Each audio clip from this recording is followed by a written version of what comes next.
5 teknologi militer Indonesia yang ditakuti negara lain. Makin kesini, militer Indonesia makin menunjukkan taringnya di mata dunia. Tak hanya personel militer, tetapi tentu saja teknologi dan alutsista militer yang semakin maju. Nah, admin tahu nih di luar sana pasti masih ada yang menganggap remeh dengan berpikir bahwa teknologi militer milik Indonesia nggak lebih canggih dibandingkan dengan milik negara lain. Ya, walaupun militer kita masih banyak menggunakan teknologi dari negara lain, namun hal ini dibarengi dengan semakin banyaknya teknologi buatan dalam negeri. Maka dari itu, untuk video kali ini, kita akan membahas 5 teknologi militer Indonesia yang ditakuti oleh negara lain. Tentu saja akan masih ada teknologi buatan luar negeri. Oke, langsung saja, berikut 5 diantaranya.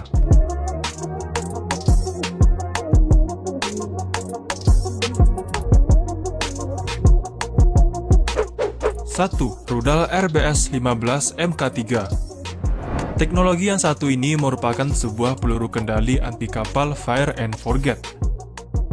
RBS atau Robosystem 15 adalah rudal yang dikembangkan oleh perusahaan asal Swedia dan Jerman, SAAB Bofors Dynamics dan Diehl BGT Defense. Nah, RBS-15 Mk3 adalah versi yang dikembangkan dari rudal RBS-15 Mk2. Versi Mk3 ini diproduksi pada tahun 2008 di Jerman. Rudal yang dirancang untuk menyerang target di perairan maupun di daratan ini memiliki kelebihan utama, yaitu dapat ditempatkan pada kapal-kapal berukuran kecil, kapal patroli, hingga kapal berukuran besar, seperti kapal fregat. Selain itu, dengan adanya teknologi perencanaan penembakan yang bernama Missile Engagement Planning System atau MEPS, membuat rudal RBS-15 Mk3 ini dapat ditembakkan di berbagai wilayah dan kondisi cuaca. Memiliki berat hingga 800 kg, panjang 4,33 meter, dengan diameter 50 cm, rudal ini dilengkapi dengan tenaga turbojet sehingga dapat melaju dengan kecepatan subsonik hingga 0,9 Mach atau 1111 km per jam. Nah, tak hanya kapal, rudal RBS-15 Mk3 juga dapat diluncurkan dari truk dan pesawat. RBS-15 Mk3 dilengkapi dengan hulu ledak Heavy HE Blast Fragmentation yang sangat efisien dalam menembus lambung dari setiap kapal modern. Nah, di Indonesia, rudal yang memiliki daya jelajah hingga 250 km ini setidaknya sudah digunakan di kapal cepat rudal Kelewang Class.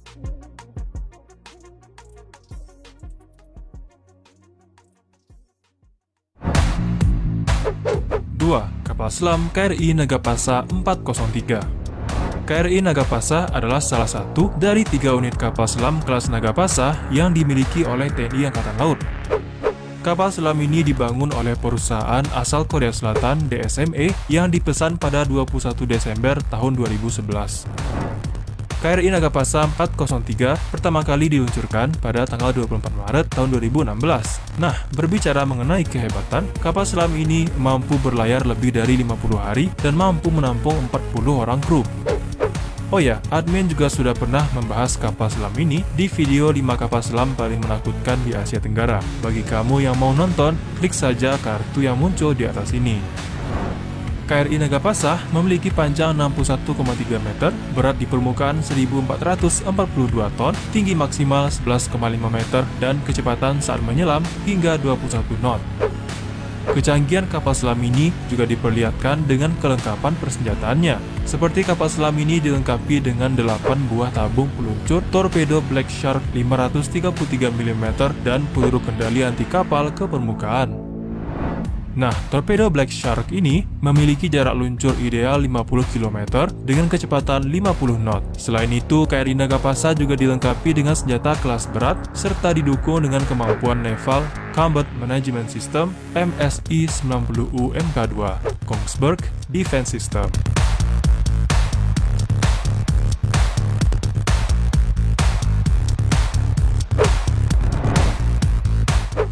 3. Pesawat Hercules C-130. Kita lanjutkan ke ranah udara. Lockheed Martin Hercules C-130 adalah pesawat angkut militer kepunyaan TNI Angkatan Udara. Pesawat ini merupakan pesawat terbang bermesin 4 turboprop sayap tinggi yang dibuat oleh perusahaan asal Amerika Lockheed Corporation. sudah dipakai semenjak tahun 1954. Pesawat yang satu ini memang bisa dikatakan sebagai legenda di dunia penerbangan militer. Indonesia sendiri pertama kali memiliki pesawat ini pada tahun 1958 yang diterima dari Amerika Serikat sebanyak 10 unit sebagai penukar tawanan pilot CIA Alan Pope yang terlibat membantu pemberontakan Permesta di Sulawesi pada tahun itu. Nah, pada awalnya Hercules C-130 adalah sebuah pesawat pengangkut tentara dan kargo yang kemudian juga digunakan untuk berbagai macam peran seperti pengamatan cuaca, pengisian bahan bakar di udara, ambulans udara, dan bahkan pemadam kebakaran.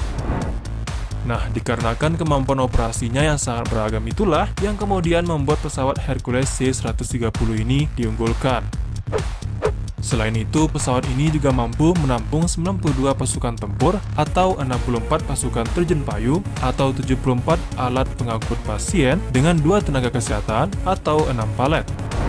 Memiliki berat hingga 34.400 kg, pesawat Hercules C-130 ini dinilai sebagai pesawat yang tangguh. Hal ini dikarenakan pesawat ini mampu mendarat atau lepas landas dari runway yang pendek, bahkan kurang dari 2.000 meter. Jadi sangat cocok untuk penggunaan darurat.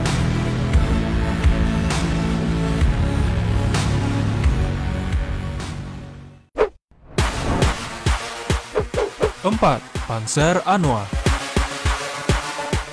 Yang satu ini datang dari dalam negeri. Panzer Anoa adalah sebuah kendaraan militer lapis baja buatan PT Pindad Persero Indonesia.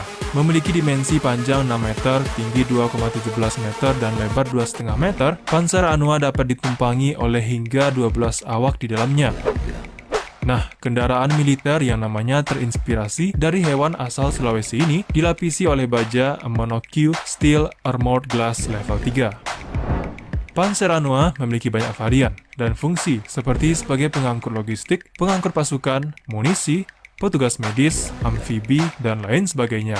Sehingga sampai saat ini bukan hanya Indonesia, Panzer Anoa juga digunakan oleh banyak negara seperti Brunei, Oman, dan Malaysia.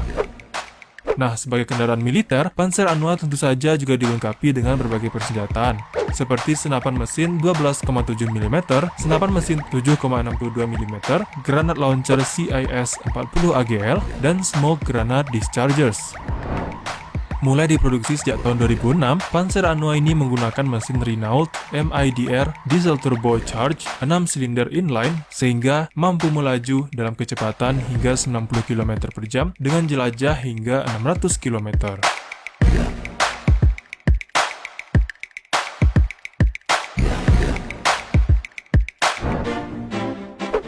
Lima, Smoke Warhead. Sama seperti Panzer Anoa, teknologi yang satu ini juga buatan dalam negeri, tetapi bukan PT Pindad, melainkan PT Sari Bahari. Perusahaan ini merupakan perusahaan swasta yang ditunjuk serta mendapatkan izin untuk memproduksi alutsista dari Kementerian Pertahanan Republik Indonesia. Nah, salah satu produk dari PT Sari Bahari adalah Smoke Warhead. Nah, Smoke Warhead sendiri adalah kepala roket yang mampu memberikan informasi kepada pilot mengenai posisi jatuh roket dengan cara mengeluarkan asap selama 2 menit.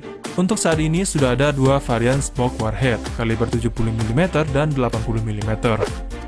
Selain itu, Smoke Warhead ini cocok dipasangkan dengan roket pasangan pesawat seperti Super Tucano. Teknologi yang digadang-gadang mampu mengungguli Amerika Serikat dan Rusia ini memiliki desain ujung yang tidak lancip, sehingga memiliki kecepatan tinggi untuk jatuh ke tanah, dan juga memiliki radius ledakan hingga 300 meter. Bukan main-main, Smoke Warhead bahkan sudah diekspor ke negara lain, seperti Chile.